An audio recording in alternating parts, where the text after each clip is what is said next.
have Bernoulli's principle. Daniel Bernoulli was a scientist.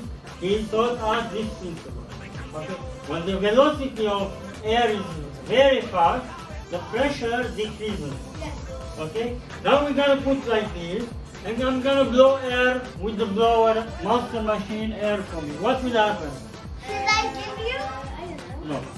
No. Okay? You guys, when I blow air from here, the velocity here will be very fast. There will be low pressure area, and the ping pong balls will fly. Are you ready? Yeah.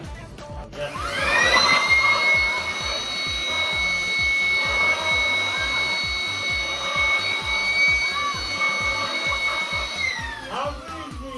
So now when I blow air here, there is low pressure area here, and the ping pong balls are being stuck into the pipe and flying up.